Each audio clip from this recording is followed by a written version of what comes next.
오늘 우리들에게 주시는 하나의 말씀, 구약성경 다니엘서입니다. 다니엘서 6장 1절에서부터 10절까지입니다.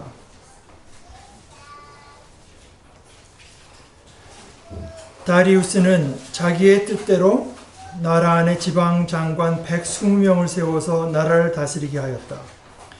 또 그들 위에 정승 3사람을 세웠는데 다니엘도 그 가운데 한 사람이었다. 그리고 지방 장관들이 정승들에게 업무를 보고하게 하여 왕에게 피해를 끼치는 일이 없도록 하였다. 그런데 다니엘이 다른 정승들이나 지방 장관들보다 더 우수하였으므로 왕이 그를 나라의 통치자로 임명하고자 하였다. 그러자 다른 정승들과 지방 장관들이 다니엘이 나라의 일을 잘못 처리한 것을 찾아내려 하였다. 그러나 그들은 그에게서 아무런 실책이나 허물을 발견하지 못하였다. 다니엘이 임무에 충실하여 아무런 실책이나 허물이 없었기 때문이다. 그래서 그들은 서로 말하였다. 다니엘이라는 자는 그가 믿는 신의 법을 문제 삼지 않고는 고발할 근거를 찾을 수 없다. 그리하여 총리들과 방백들은 왕에게로 나아가서 아뢰었다. 다리우스 임금님, 만수무강하시기를 빕니다. 이 나라 정승들과 대신들과 지방 장관들과 고문관들과 총독들이 모두 의논한 바가 있습니다. 임금님이 법을 한 가지 만드셔서 금령으로 내려주시도록 요청하기로 하였습니다. 그 법은 앞으로 30일 동안에 임금님 말고 다른 신이나 사람에게 무엇을 간구하는 사람은 누구든지 사자굴에 집어넣기로 한다는 것입니다. 바라옵기는 임금님이 이제 금령을 세우시고 그 문서에 임금님의 도장을 찍으셔서 메대와 페르시아에 고치지 못하는 법을 따라서 그것을 다시 고치지 못하게 하시기를 바랍니다. 그리하여 다리우스 왕은 금령의 문서에 왕의 도장을 찍었다. 다니엘은 왕이 금령 문서에 도장을 찍은 것을 알고도 자기의 집으로 돌아가서 다락방으로 올라갔다. 그 다락방은 예루살렘 쪽으로 창문이 나 있었다. 그는 늘 하듯이 하루에 3번씩 그의 하나님께 무릎을 꿇고 기도하며 감사를 드렸다. 하나님의 말씀입니다. 하나님 감사합니다. 저는 여러분들 아시다시피 지난 얼마 동안 외국에 가서 또 저희 아이들과 지낼 기회를 가졌습니다. 참 감사한 일이고, 그런데 제가 저희 아들이 학기 시작하기 전에 그 아이가 로마에 좀 가보고 싶어 해가지고 아마 며칠 미리 예약을 잡아놓는 바람에 로마에 며칠 갔다 올 기회가 있었는데, 거기 이제 가지 않더라도 제가 앱에 보게 되면 로마 교황청 앱이 있는데 거기서 하는 말이 그럽니다. 로마를 그러니까 주로 바티칸이죠. 바티칸을 찾아오는 여행객 수가 2012년에 10억 명을 돌파했답니다. 2012년에. 그리고 2030년에는 20억 명 정도를 이제 내다보고 있다. 그러면서 이제 하는 얘기가 우리에게는 말하자면 20억에게 복음을 전할 기회가 있다. 그래서 물론 우리가 사람들을 찾아다니면서 열심히 복음을 전하는 것도 우리가 해야 될 일이겠지만, 어떤 복음이 이루어 놓은 어떤 모습, 또 복음이 지금도 활동하고 있는 어떤 모습을 사람들이 찾아와서 그렇게 많은 복음의 전도의 기회가 열린다고 하는 것도 참 인상 깊은 일이었습니다. 제가 언젠가 우리 강희승 자매에게도 얘기한 적이 있지만 이렇습니다. 프랑스에는 보니까 중간에 잠깐 시간이 남아서 중세기 박물관이 있어요. 중세기 박물관 참 가자 그래서 갔더니 그 보고 나서 제 느낌은 도대체 크리스찬이 아닌 사람들이 이 나라에 와서 볼 게 뭐가 있을까 그런 생각이 듭니다. 중세기의 모든 것들이 다 사실 기독교 신앙과 관계되어 있기 때문에 와서 크구나 아무것도 못 보고 가는 거죠. 그러나 그뿐이겠습니까? 이제 제가 알기로는 음악을 하게 되면 어쩔 수 없이 바알을 해야 될 것이고 어쩔 수 없이 기독교 신앙에 접할 수밖에 없지 않겠습니까? 바하의 그 칸타타라고 하는 것이 자기가 일하던 그 세인트 매튜스 교회, 그 성 마태 교회에서 아마 매주 예배 드리는데 그 교회도 저희들처럼 매주 그 렉셔너리 리딩을 따라가면서 성경을 정하는데 거기 맞춘 그 음악을 이제 작곡한 것들이 칸타타라고 제가 알고 있는데 참 하나님께 헌신하고 그것을 내가 가진 분야에서 최선을 다해서 문화의 형태로라도 만들어 놓은 것이 그만큼 참 큰 일이다, 훌륭한 일이다 하는 것을 제가 느끼게 됩니다. 근데 이제 이렇게 저희 동창 중에는 수없이 많이 외국을 다닌 사람들도 있지만 몇 개 외국을 다녀보고 또 살아보면 자꾸 이제 비교해서 어쩔 수 없이 보게 되는데 이 나라는 이게 좋다, 이 나라는 이건 좀 틀린 것 같다, 그런 생각을 하게 됩니다. 저는 물론 여기서 태어나고 지금도 사실은 농담으로는 그렇게 말하시 실제로는 우리나라 그러면 한국이 그냥 우리나라로 생각되지 별 수 없는데 그러나 제 시민권은 미국에 있습니다.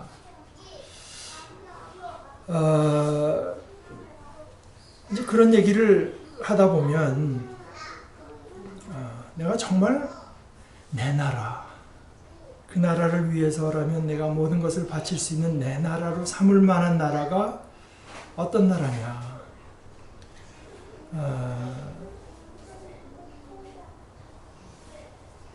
생각하고 자꾸 다니고 보고 경험하면 할수록 관찰하면 할수록 점점 더 분명해지는 것은 내가 정말 내 시민권이 속한 나라로 여길 만한 나라는 하나님의 나라밖에는 없다. 그런 생각이 듭니다. 하나님의 나라 외에는 내 진정한 시민권을 둘 만한 나라는 없다. 물론 저는 궁극적으로 하나님의 나라 백성입니다. 그런데 하나님의 나라의 백성이라고 해서 우리가 세상 나라에 속하지 않은 것은 또 아닙니다. 그러면 하나님 나라의 백성으로서 또한 이 세상에 속해 있을 때 우리가 어떻게 살 것인가? 이런 아주 큰 질문을 다니엘서가 던져줍니다.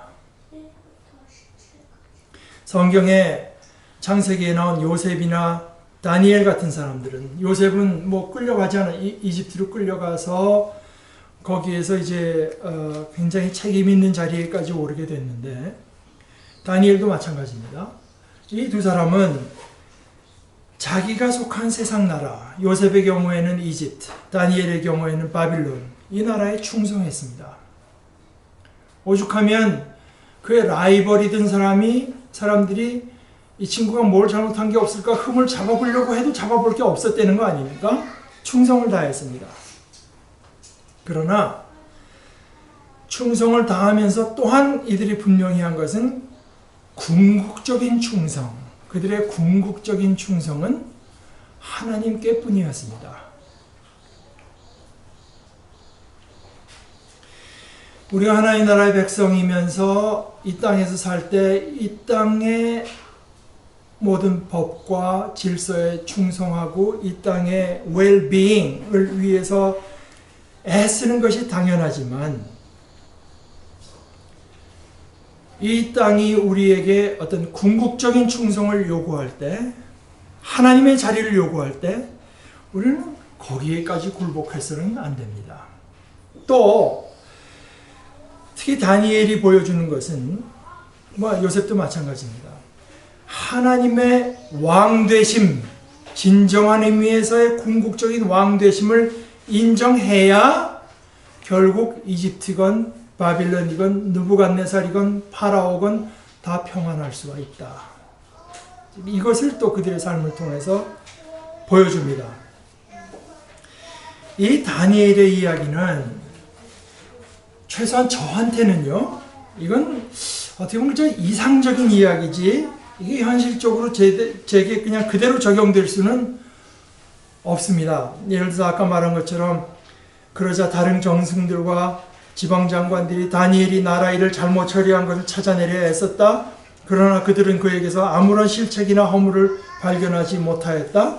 다니엘이 임무에 충실하여 아무런 실책이나 허물이 없었기 때문이다. 이거는 제게 해당되는 얘기는 아닙니다. 제게는 많은 허물이 있고 실책이 있고 게으름도 있습니다. 제가 온전한 신앙인이었다면은 그러지 않았을 많은 모습들이 제게 많이 있습니다.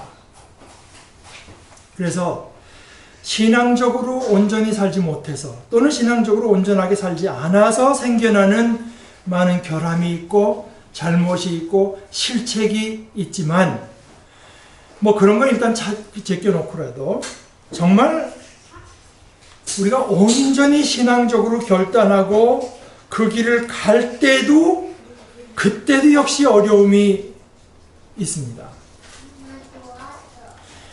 우리 삶에 우리가 겪는 많은 어려움과 곤란과 고난, 그것은 우리가 우리 스스로 초래하는, 말하자면 자초한 것이 많이 있습니다.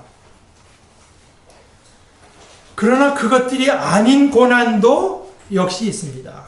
물론 제가 지금 여기서 말씀드리는 것은 지진이 온다거나 화산이 터진다든가 테러범들에게 비행기가 어떻게 된다든가 이런 것들도 있지만, 그런 것들보다도 제가 지금 말씀드리려고 하는 고난이라고 하는 것은 신앙적으로 살려고 할 때만 겪게 되는 고난, 예수를 본받고 예수를 따르고 예수만을 섬기려 할 때만 만나고 그때만 겪게 되는 어려움이 또한 있습니다. 이것이 아마 사도 바울과 바나바가 사도행전 14장에서 말한 그런 것 아닌가 생각합니다. 14장 21절부터 22절 이렇게 말합니다. 바울과 바나바는 그 성에서 복음을 전하여 많은 제자를 얻은 뒤에 루스드라와 이고니온과 안디옥으로 되돌아갔다. 그들은 제자들의 마음을 굳세게 해주고 믿음을 지키라고 권하였다. 그리고 또 이렇게 말하였다. 우리가 하나님 나라에 들어가려면 반드시 많은 환난을 겪어야 합니다. 그리고 우리가 겪게 될 그 환난, 반드시 겪게 될 터인데, 겪게 될 그 환난, 그것은 그 환난으로 그냥 우리를 괴롭히려는 것이 아닙니다. 우리를 괴롭히는 것을 통해서 우리를 하나님으로부터 떼어놓으려는 아주 영악한 세력에 의한 것입니다. 그래서 우리 찬송가 585장, 루터가 만든 찬송가 이렇게 말을 하죠. 옛 원수 마귀는 이때도 힘을 써 모략과 권세로 무기를 삼으니. 모략과 권세. 마귀에게는 이 무기가 있습니다. 모략도 있고 권세도 있습니다.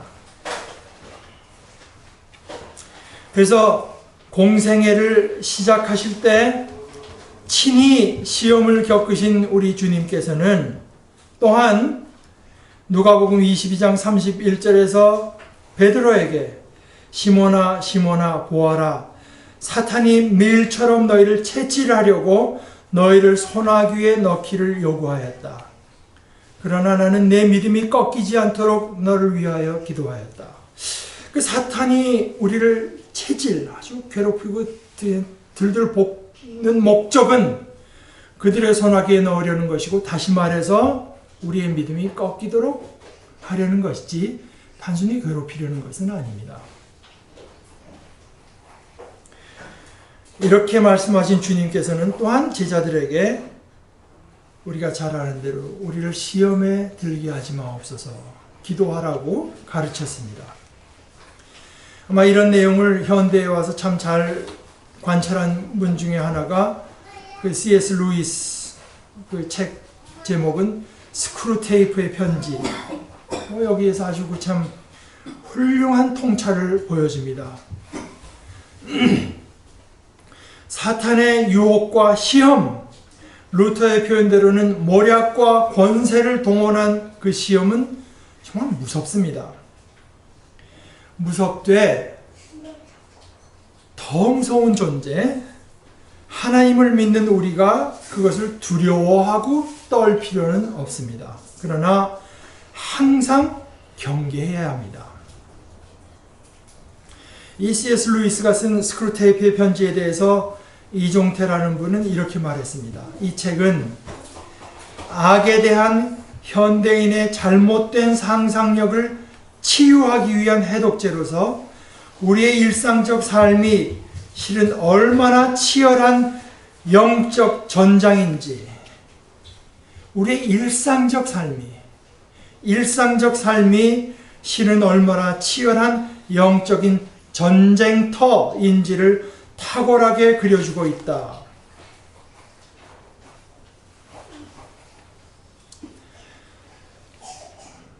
거기서 한 가지를 소개하면 이렇습니다. 제가 전에도 말씀드렸을 줄 압니다. 스크루테이프는 고참 악마가 신참 마귀에게 쓴 편지로 되어 있습니다. 거기에서 고참 악마가 이제 크리스찬들이 하는 말을 인용합니다. 그 영어를 제가 좀 해야 되겠습니다. 영어로 뭐라고 하나님을 가리켜서 without whom, 하나님이 없이는 이들은 하나님이라고 안 그러고 원수라, 그 원수. without whom nothing is strong. 거기 n은 대문자로 되어 있습니다. nothing is strong.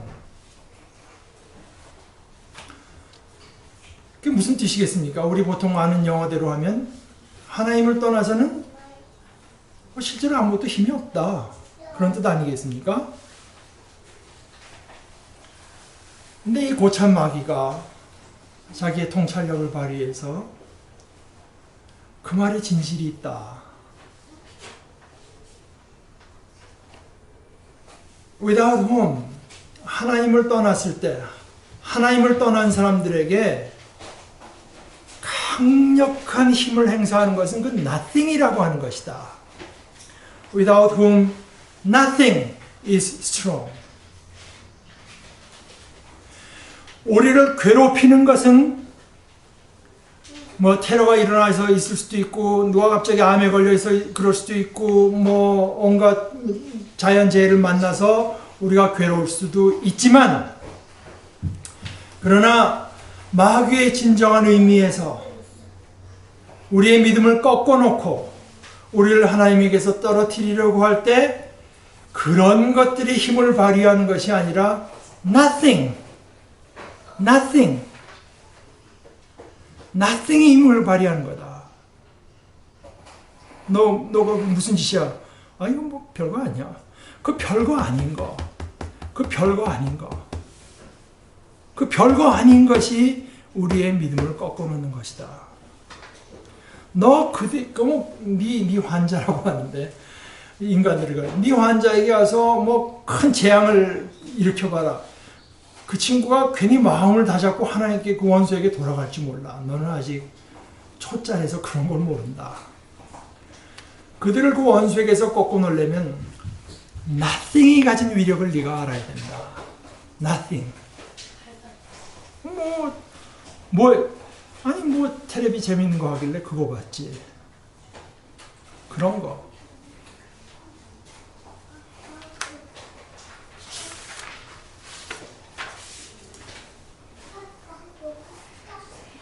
이것은 오늘의 이야기에서 아주 훌륭한 한 예를 볼 수 있다고 생각합니다. 마귀가 또는 하나님을 거스르는 세력이 다니엘을 꺾어내려고 하는 그 유혹과 환난, 시험은 정말 무섭습니다. 사자굴,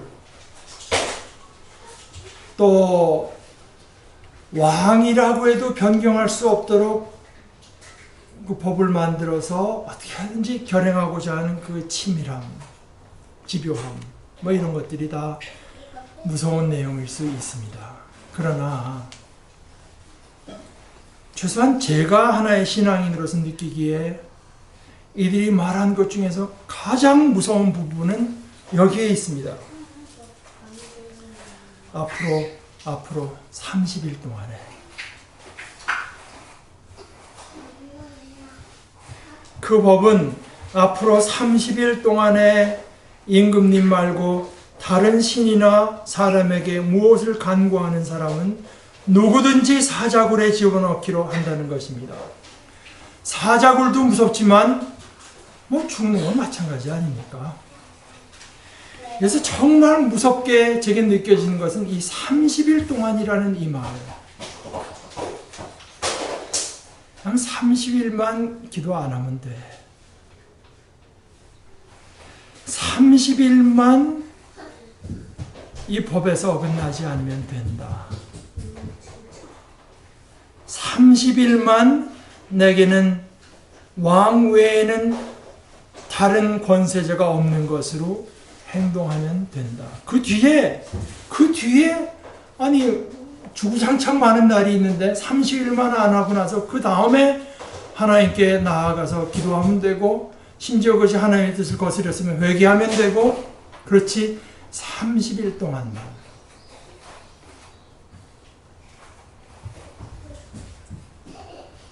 이것은 바로 저 자신이 지금도 매일매일 겪고 있는 유혹이며 시험입니다. 뭐 앞으로도 꽤 많이 살 것 같은데 오늘 하루 저녁 기도 안 한다고 무슨 일이 있나? 뭐 앞으로도 많은 신앙의 결단을 요구하는 일이 있을 것 같은데 요거 하나 잠깐 굴복한다고 해서 뭐 별일이 있겠는가?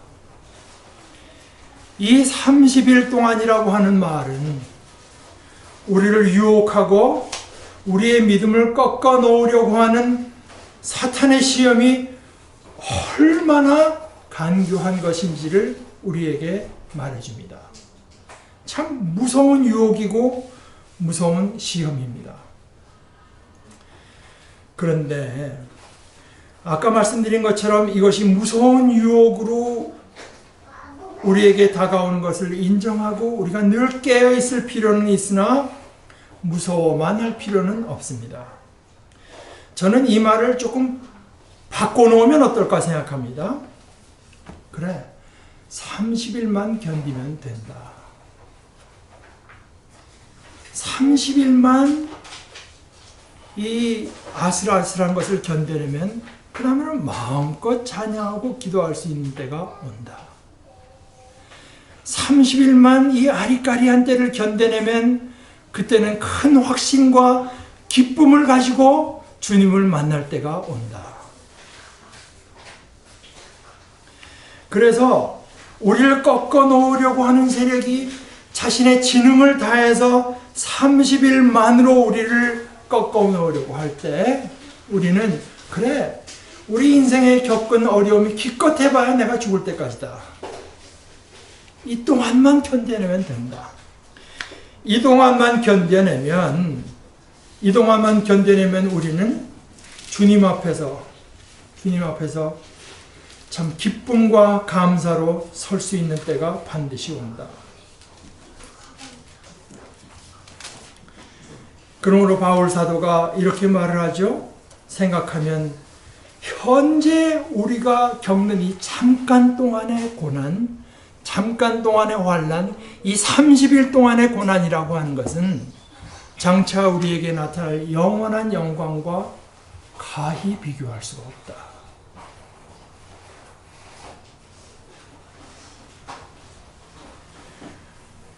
우리가 이 믿음을 가지고 이 소망 가운데에서 살 수 있기를 간절히 바랍니다.